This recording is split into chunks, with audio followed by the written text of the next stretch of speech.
Assalamualaikum warahmatullahi wabarakatuh. Perkenalkan, nama saya Surabaya Saputra dan saya 18720501005.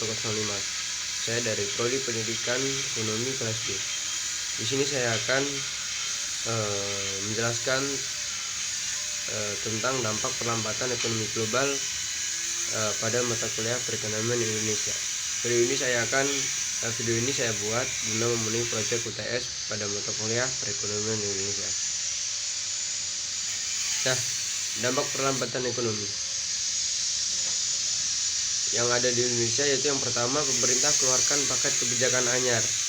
Pemerintah mengeluarkan paket kebijakan fiskal bertujuan untuk penguatan perekonomian di Indonesia terkait merebaknya wabah virus corona. Menteri Keuangan Sri Mulyani menjelaskan ada 4 kebijakan yang diputuskan usai rapat terbatas bersama Presiden Joko Widodo.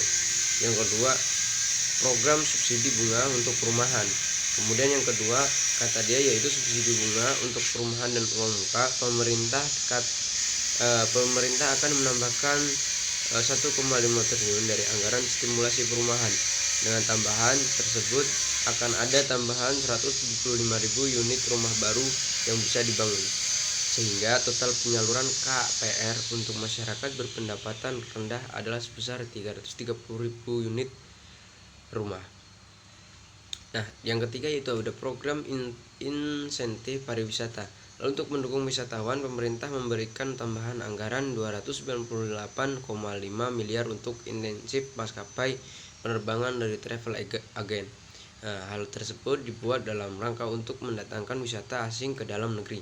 Nah, yang keempat yaitu program relaksasi pajak. Lalu pemerintah juga akan memberikan dukungan untuk daerah destinasi 10 pariwisata yang terdiri dari 33 kabupaten atau kota untuk tidak dipungut pajak hotel. Hal tersebut, kata dia, akan berlangsung selama 6 bulan. Dia menjelaskan sebagai gantinya pemerintah akan memberikan kompensasi yang diperkirakan 3,3 triliun dari pajak daerah, sehingga daerah tidak memungut pajak hotel restoran. Nah, cara menangani perlambatan ekonomi yang ada di Indonesia.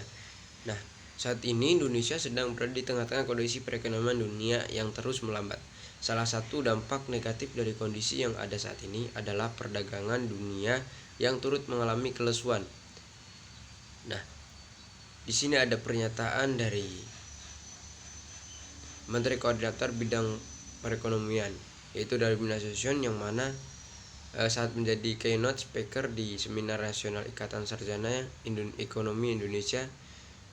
Nah, bahwa 2 kuartal terakhir di 2015, menurut Menko Darmin, Indonesia sudah mampu membalikkan arah perekonomian menjadi lebih baik, sehingga angka pertumbuhan ekonomi di kuartal keempat tahun lalu bisa masuk ke level 5,04% tahun ke tahun.